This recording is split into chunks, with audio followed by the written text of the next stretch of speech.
শুধু যে তপ্ত বৈশাখ তা তো নয়, তপ্ত ভোটের ময়দান আমরা দেখতে পাচ্ছি। ভোট ময়দানের উত্তাপ যেরকম বাড়ছে, সেরকম আবহাওয়ায় সেরকম চড়া রোদ আমরা দেখতে পাচ্ছি। টানা গরম পড়ছে বাংলা। সমস্ত ডিটেল দেব আপনাদের সঙ্গে আমি রুমেলা। আরো অন্তত 4 দিন 2রা মে পর্যন্ত দক্ষিণবঙ্গ জুড়ে তাপপ্রবাহের সতর্কতা। কোনো জেলায় লাল, কোনো জেলায় কমলা, এমনই সতর্কতা জারি। কিন্তু সবার একটাই প্রশ্ন, আমাদের সকলের একটাই প্রশ্ন, গরম কবে কমবে, কবে আসবে বৃষ্টি? আমরা কথা বলবো। আমাদের সঙ্গে এই মুহূর্তে রয়েছেন প্রতিনিধি কমলেশ চৌধুরী, সঙ্গে রয়েছেন বাঁকুড়া থেকে আমাদের প্রতিনিধি হীরক মুখার্জি, আমাদের সঙ্গে কলাইকুণ্ডা দেশের মধ্যে দ্য হটেস্ট, সেখান থেকে রয়েছেন আমাদের প্রতিনিধি দেবব্রত। আমি শুরুতেই বরং কলাইকুণ্ডার দিকে নজর রাখি। আমাদের প্রতিনিধি দেবব্রত যখন সঙ্গে রয়েছেন। দেবব্রত, কলাইকুণ্ডা এখন গরমের তালিকায়, তাপপ্রবাহের তালিকায় শীর্ষে গোটা দেশের মধ্যে। তুমি সেখানে দাঁড়িয়ে রিপোর্টিং করছো। আমি জানি প্রতিবন্ধকতা অনেক, কিন্তু সেখানকার মানুষ কি পরিস্থিতি, কতটা তাপপ্রবাহের মধ্যে নাজেহাল তারা? দেখো, একদমই যখন নির্বাচনের উত্তাপ বাড়ছে সেরকম কিন্তু তাপপ্রবাহ, আবহাওয়ার কিন্তু চরম তাপপ্রবাহের মধ্য দিয়ে চলছে। ইতিমধ্যেই এবার 45 ডিগ্রি তাপমাত্রা ছুঁয়ে পড়েছে কলাইকুণ্ডা। আজকে যদিও খাতায় কলমে সেটা দেখাচ্ছে 44 ডিগ্রি তাপমাত্রা রয়েছে। রোদের উত্তাপ, বাইরে বেড়াতে পারছে না মানুষ। প্রশাসনের পক্ষ থেকে লাল সতর্কতা জারি করা হয়েছে।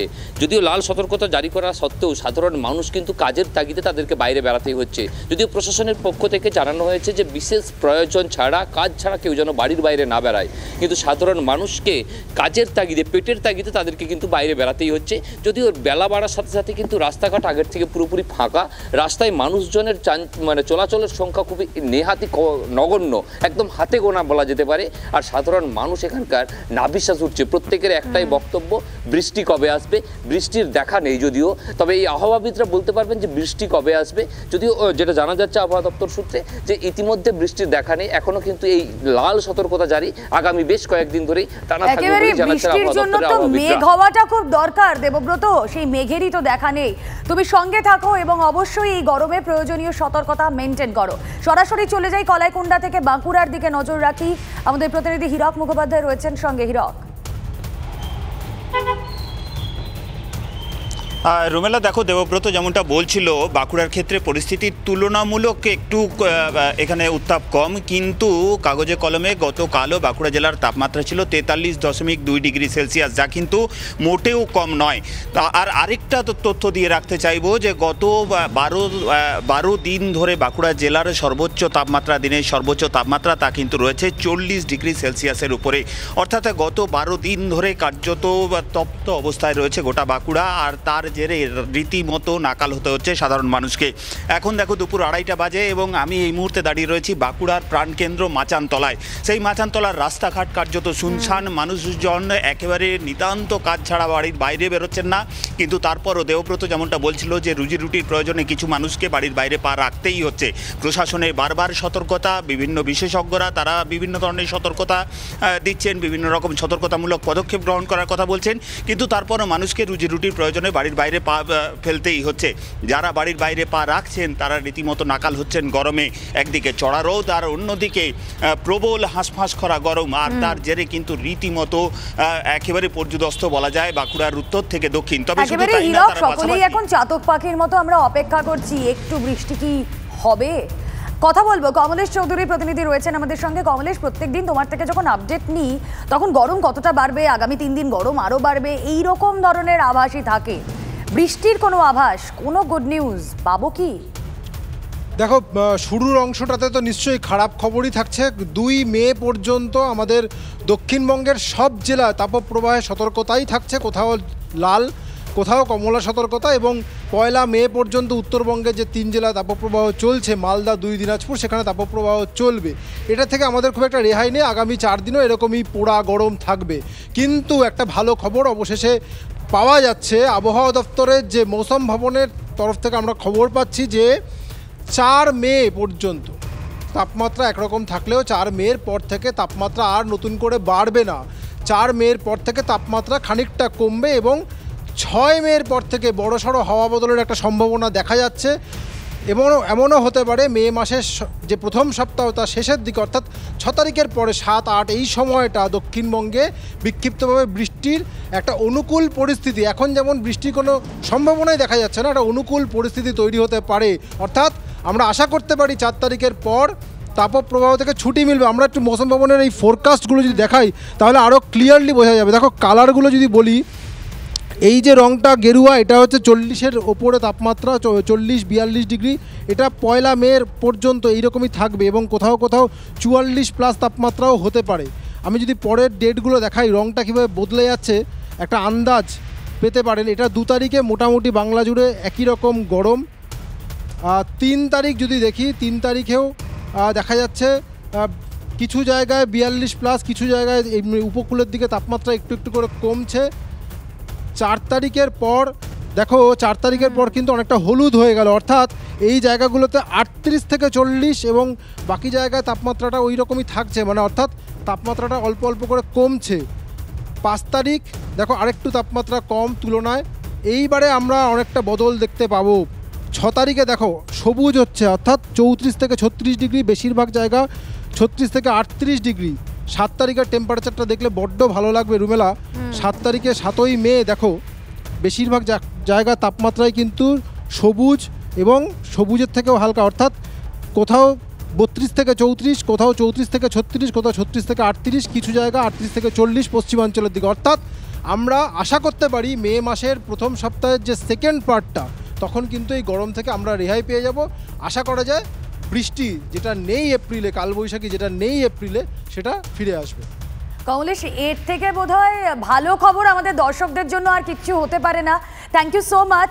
যেভাবে কমলেশ গ্রাফিক্যাল প্রেজেন্টেশনের মাধ্যমে ম্যাপে কিভাবে এই আবহাওয়ার রং বদল হচ্ছে এবং স্বস্তির রংটা কিভাবে ফিরে আসছে তা আপনাদেরকে দেখালেন। আমরা একটু অপেক্ষা করি বরং, কিন্তু তার মধ্যে এই যে তাপপ্রবাহ চলছে তাতে আমাদের সতর্ক থাকতে হবে, আমাদের সাবধান থাকতে হবে। আমাদের সঙ্গে এই মুহূর্তে অধ্যাপক লক্ষ্মীনারায়ণ সৎপথী রয়েছেন, আবহবিদ। লক্ষ্মীনারায়ণ বাবু, স্বাগত জানাবো TV9 বাংলায়। স্টুডিও থেকে আমি রুমেলা কথা বলছি। আমার খুব একটা জেনারেল প্রশ্ন, আমরা না অনেককেই এই প্রশ্নটা করতে শুনছি, ইনফ্যাক্ট আমারও এই প্রশ্ন, দেখা যাক তার কোনো উত্তর আমি আপনার থেকে পেতে পারি কিনা। আমরা এই সময়টা প্রচুর কালবৈশাখী দেখতাম আমাদের ছোটবেলায়, তারপরেও কালবৈশাখীর ঝড়, বৈশাখের এই বিকেলগুলো আমরা অপেক্ষা করে থাকতাম, কিন্তু এখন একটাও কালবৈশাখীর দেখা মেলে না, খুব রেয়ার। কেন? দেখুন, কালবৈশাখী হতে গেলে প্রথমেই যেটা দরকার সেটা হচ্ছে জলীয় বাষ্প। এই মুহূর্তে বায়ুমণ্ডলে আমাদের এই যে দক্ষিণবঙ্গ সহ ঝাড়খণ্ড এবং সমগ্র যে মালভূমি অঞ্চল, সেখানে জলীয় বাষ্পের পরিমাণ 20 থেকে 40% কাছাকাছি আছে। এই জলীয় বাষ্পটা আস্তে আস্তে বাড়বে, কমলেশবাবু যেটা বললেন, পরের সপ্তাহটাতে, এবং বাড়তে বাড়তে যেটা হবে দিনের বেলায় মেঘের সঞ্চার হবে। মেঘের সঞ্চার হলেই তখন কিন্তু তাপমাত্রা কমবে, তার মানে এই নয় যে বৃষ্টি হবে, কিন্তু রাত্রির দিকে যেহেতু মেঘ হয়ে যাচ্ছে তার জন্য ভ্যাপসা গরম কিন্তু বাড়বে।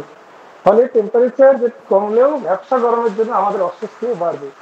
তারপরে যেটা হবে যে জলীয় বাষ্পের পরিমাণটা যখন 70-80 কাছাকাছি চলে যাবে পার্সেন্টেজে আপেক্ষিক আর্দ্রতা, তখন একটা বৃষ্টি হওয়ার সম্ভাবনা আছে, এবং সেই সম্ভাবনাটাও বিক্ষিপ্তভাবে হবে, এবং তারপরে আমরা আশা করছি যে কালবৈশাখী হবে। যদি কালবৈশাখী হতে গেলে যে জলীয় বাষ্পের প্রয়োজনটা দরকার পড়ে, সেটা কিন্তু নেই এই মুহূর্তে।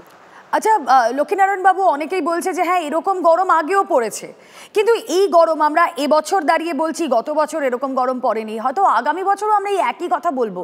কোথাও কি জানি না আমাদের সহ্য শক্তি কমছে কিনা, কিন্তু আবহাওয়ার একটা চরম তারতম্য যে হচ্ছে তা কিন্তু আমরা ফিল করতে পারছি লিটারেলি, সেটা কেন?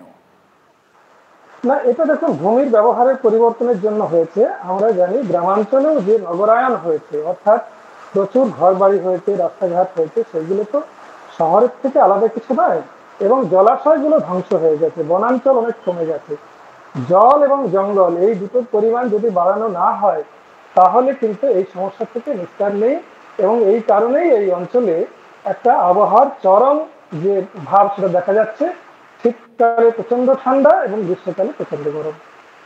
আমরা দেখছি দিনেও যা গরম, রাতেও তা গরম। লক্ষ্মীনারায়ণ বাবু, এর জন্য কি শুধুমাত্র প্রকৃতিকে দায়ী করা যায়, নাকি আমরাও সমানতালে দায়ী?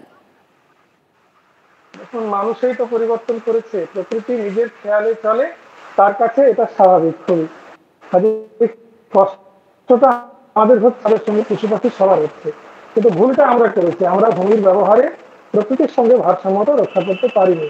তার ফলে যে পরিমাণ জল এবং বায়ু, জলবায়ু কথাটা মাথায় রাখতে হবে, কাজে জল যদি না থাকে তাহলে বায়ু পরিবর্তনে যেটা আসবে সেটা অনেক সময় ঠান্ডা বা গরম, এটাই আমাদের ভোগ করতে হবে। মাঝখানে বৃষ্টির সম্ভাবনা কমে যাবে, বা যখন হবে তখন প্রবল আকারে বৃষ্টি হবে, সেটাও কিন্তু ক্ষতিকারক।